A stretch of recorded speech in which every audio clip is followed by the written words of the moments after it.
What up, boys and girls? Welcome to the Thunderdome. We're back with another one. You know what I'm saying? As you can see, some things have happened. While these boys were out, FD Atlanta, I was over here. I needed a little inspiration, so kind of got a little, I don't know if I got overzealous or not, but I did this. Ended up slapping some panels on to give myself a little motivation again to work on this thing, but there are other things that have happened since last time. Small things that you guys probably won't be like, oh my God, but ended up almost completing what I need to do here. We did get a intercooler core welded up, so there's still a few things that need to be done. Turbo itself needs to be modified still and welded up, and then all of our intercooler piping can get done, but we're almost ready for wiring the motor. Everything else is plumbed. Our water's plumbed, our oil's plumbed from the front to the back. The only thing we're missing are some lines inside, and I'll show you that. Here, let me take you over here. And not much has changed inside. Well, we did some more panel installation. These are 2F Performance rear quarters.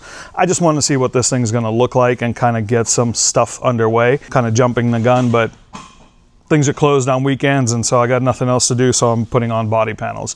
And so since Joe's Racing, where we get all of our stuff, is closed, I got to doing this. But we got some of our fittings in on the transmission tunnel for the water lines, for the power steering lines that are going to run back all the way. If you look through the cage, there's a bulkhead in the back that has some fittings. They're going to run inside and then into the trunk. In the back, I don't think much has changed. Actually, maybe a lot has changed. I got the rear quarter installed. Remember, no self-tappers. We use some titanium hardware. And then on the inside, we use some like nylock little fasteners, so that way you're not squishing the poly and then making waves in your glass. So that shit looks whack. His hair, whack. His gear, whack. His jewelry, whack. His foot stance, whack. The way that he talks, whack. The way that he doesn't even like to smile, whack. Me, I'm tight. But as far as the rear, still kind of in the same state. The radiator was mocked up, everything's mocked up, all the lines are made for the back. The only thing that we have to do is pull this out and get the firewall. I want to get it powder coated. I don't want to leave it like that. I think it don't look right. Got to look right and tight. Oh yeah, just to give you an idea what these actually do. So this is a quarter panel along with a half of a back end, which there's a seam down the middle. And if you look on the inside, show these wonderful people. They kind of come together like butt cheeks. And then join up the right side with the left side. Obviously cut the main opening for, you know, air inlet. Even though the radiator is going to be all the way back here, I don't want a huge gaping hole back here. Yeah, I just like things clean. But essentially, the thing that I'm going to do with the rear quarters, the wide fenders, to be the exact same thing as on this car. So we're going to be using Koguchi Power front and rear fenders, and with the utilization of these 2F Performance, they have a built-in 55 millimeter fender, opposed to the Koguchi Power ones are 80 millimeter. And basically what I'm going to do here, where the back end of the car ends that you've seen in previous videos, if you haven't, go check out the old stuff. But basically what I'm going to do is cut the fender here, all the way to the bumper, and then, or actually, I don't even have to, I can just go like that. So that way that quarter panel can sit over the original metal one and attach to the fiberglass version of it. And from the inside, we're going to build a structure to basically hold the back end in place, along with the bash bar and everything holding the back end up. Yeah, a lot of stuff to do. But yeah, a lot of it is just to give myself a little motivation. Again, because like now it actually looks like almost like a car. I mean, I guess we could put the door on, but then like I gotta take that whole box apart. I ain't trying to do all that. Just like on the other car, this is only a 55 millimeter fender. Obviously with the 80 mil fender, the wheel's gonna get pushed out, and we're just gonna achieve that via bolt-on wheel spacers. On that car, I believe we run a 25 mil.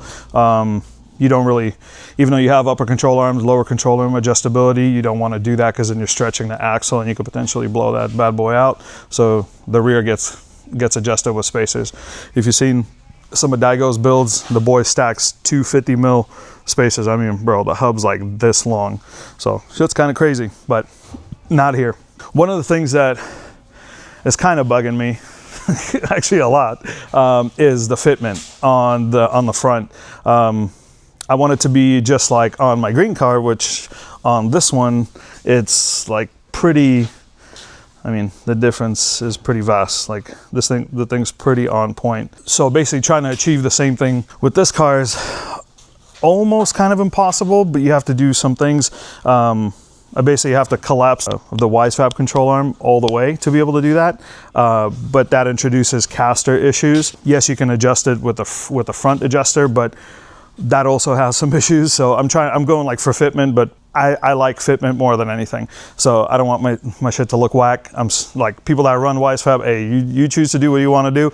I want mine to look like that. And that's a street car. That's also a drift car, but I want it in a competition vehicle. So since I do have an ability to make my own wheels, we're actually on this car, I'm going to be running the 3-spoke TLOW Nikos, but for now we just put this as a reference. So that's a plus 15 offset, this is a plus 12 offset. Even though 3 millimeters, it doesn't make much of a difference. But since I do have the ability to make it my own, we're actually going to modify that one and make it a 30 millimeter offset instead of a 15, giving me 15 millimeters of extra clearance going inward.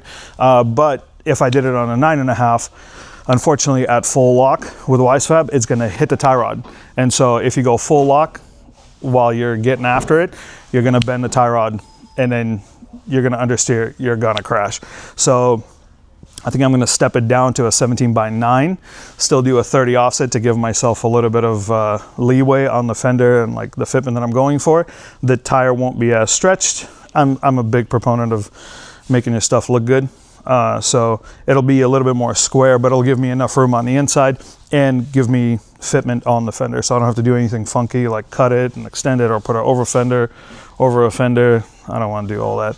But still, I want this to be more like street style comp car. Still trying to retain some of that good old JDM function, and not really function. I guess it's just like, it's like a fad almost. I don't know. So talking about wheel and tire fitment, that's pretty important to make it look sick, but check this out. So let's talk about engine fitment. So we was like, you know, we're gonna put this hood on and then, hey Jeff, let's scoot it back like 1/4 inch, maybe go this way 1/2 inch. And between the back of the cover and this vent, I mean, you could modify it a little bit. You can notch it out, but bro, the cams are, if you get it from this angle, bro, there's like an 1/8 of an inch, 1/16 of an inch, no, 1/8 of an inch hole. So Jeff would say 2/16. 2/16. But yeah, and then from you can see the VVTi sprocket kind of peeking out. But in all seriousness, it's not going to stay like that. This isn't the hood that's going to be ran on the car. The hood's just it's a friend's hood that I'm using for fitment purposes. Because I don't know what our boy was doing, but check this. What is this? I told him not to get too close. He was tanning with some. Nothing against Volvos, but it was a clapped out Volvo, all right? Had nothing to lose. Had nothing to lose. And he had something to lose. He cracked a pretty sought after hood. Everything to lose. Yeah, exactly. He done took a bite out of crime, my boy. Backstory to the car you guys maybe know or don't know. This thing was involved in a pretty heavy wreck back in 2010 when I plowed this thing into a wall at Irwindale, RIP. Irwindale. This right here, this goes out to all our fallen homies, yo. Come on. Hey, yo, real talk. All right? And stuffed the strut tower towards the firewall. So the front end's a little uneven. We can manipulate, we pulled it as much as possible, but we can also manipulate it with suspension adjustment to get the alignment back where it needs to be. And I'm an alignment shop, so here we go. I can do it. Yeah, case in point. But yeah, Jeff ended up helping me build the front end bar, whatever you want to call it, to be able to support the front fender, support the intercooler. This intercooler is gigantic. I don't know, you can't really see it, but this is, yeah, it's basically from the top of the bumper to the bottom here. I got to space it down a little bit, but it's got a 6-inch core. I don't know, for all the powers, all the horse purrs.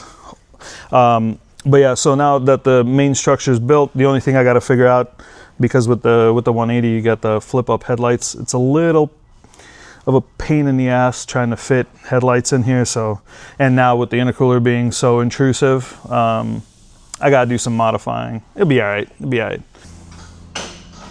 Talking about fitment, I personally think this brand, and this is the body kit that we're using, Car Modify Wonder, them being, I personally think, one of the best in the industry as far as like fitment goes. I get it, it's fiberglass, and fiberglass still needs work. There are companies out there who outsource their stuff and it gets built somewhere else other than Japan, even though it's a Japanese brand. You end up with crap fitment and stuff like that.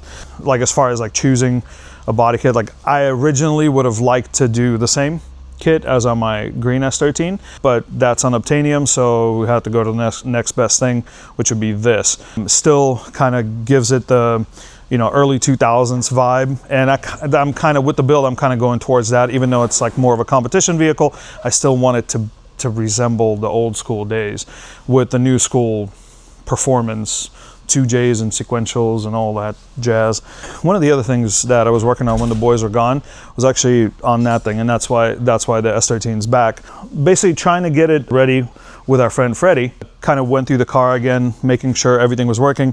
Last time I remember we were going through the trigger scope issues that I had. I thought my sensors were bad, bought new ones, still the same stuff. So I guess everything's good. One of the things that this motor has, this is a SR20 VVL. So it has or VE, whatever. I don't know how you pronounce it. It's got a VE head on a SR20 bottom end, whatever. This thing has VVL, which is variable valve timing, ignition BS. So there are two ways to build this motor. There's a VVL killer, which you basically get rid of the adjustable variable valve timing and you go straight bad boy cams, but that's all high rev, all crazy stuff, big power stuff. But I still wanted to utilize, because this is more of a street car, I still want to keep it more streetable. And so I kept my VVL and VVTi, and I was having some issues with that. Freddie helped me diagnose some of it, and then worked with my boy Jason. We figured out that basically I think my intake or the exhaust solenoid was bad, so I ended up finding there's a dormant part number somewhere. It's stuff available in the US. I did order some Nissan ones, but it's all back order. So for now, for tuning purposes, we're just going to use this one and then later on swap them over. Since we basically were trying to get it ready for dyno, it's ready now. And next week, which will be the week of us going to Orlando, literally the day before, we're going to be tuning this. Fingers crossed. Bro, I have bad luck with SRs, man, but I think it'll be all right.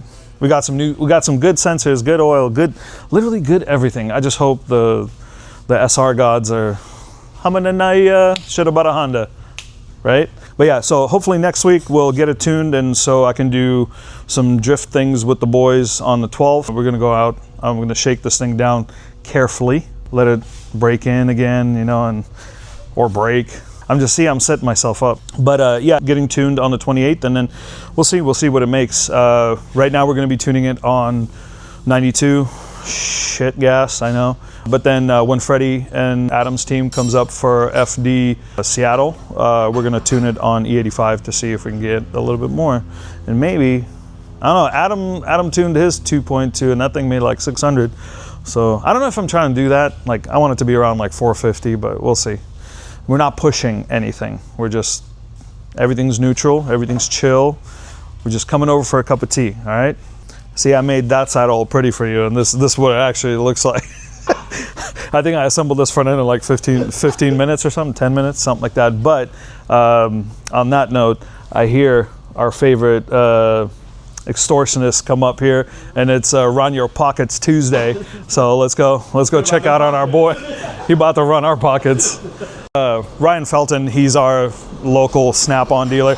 Kind of cool backstory. His parents, they used to own Felton Auto Wrecking. I believe that's what it was called. It's all Nissan wrecking yard. So I used to go to his parents to go buy S-chassis parts way back in the day. Well, hello, Mr. Felton. I didn't know they sold this kind of stuff on Snap-on. What is this? But you need it. Now I need. They got something for you right here. Boy, That's how you pay your bill. That's how you pay your bill. Look at this little weenie little guy. This thing's sick though. I got like a bunch of these guys. See, got a little. Fuck you. So now that I had my orifices attacked by the Snap-on dude, yeah, I told you. Had to pay my week's worth of shit. Just some of the things that we're gonna basically finish up here in the next like couple weeks, I guess. Our friend Lisa, she's gonna be coming back from vacation, and she's gonna finish up the intercooler, finish up the turbo cold side, so I can send those off to powder coating. The intercooler piping will be done at a later date. I just want everything finished besides the exhaust, so I can run wiring. Once I can run wiring, I just want to finish stuff kind of like one step at a time, because I've been like going back and forth, and rightfully so, because sometimes you're waiting on parts and stuff like that. Half the time, unfortunately, you wait for parts. And so then we'll move to the interior, you know, secure the ECU, run all the wiring from the front of the car to the back of the car, and then finish up the plumbing in the back, and then hopefully we can start it. I just want to hear this thing run, just so I, you know, get another motivational thing for me to keep like going. Like going nonstop for the past like 6-7 months is very tiring, and it's not just this, it's also that car, but then I'm buying stuff for that car in the background, so it's like money's like pouring out of every orifice, and it gets a little tiring. But with that, are you looking at this? Is this what you want? Is this what you want? Is this what you want? Well, come and get it, goddammit! Because you can only get these for now, unfortunately, in person. We're gonna have some stuff in FD Orlando. Come through and pick one up, and they'll avail for now only in person. But Justin's actually been working on the back end, putting a website together for us, and then also has been working on other merchandise. Nice and simple, short and sweet, but we'll be posting that stuff up as a preview. Maybe we'll post it on our Instagram so you can see what's going to be coming up. Get your wallets ready, you know, if you want to help us and support what we do. You know, purchase some things that are going to pop up, but also, most important, follow, like, share, subscribe, all of those things. Tell your friends, tell your mama, your baby daddy, your side piece's side piece. Whatever you got to do, you know, help your boys out. We're trying to make this thing a full-time thing, and, you know, having Justin aboard now is I think the coolest thing that we could have done. But yeah, follow, like, subscribe, do all those things, and we'll see you soon, and catch us in Orlando. Peace.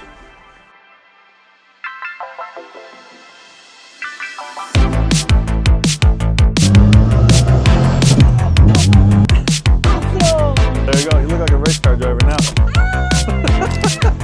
There you go.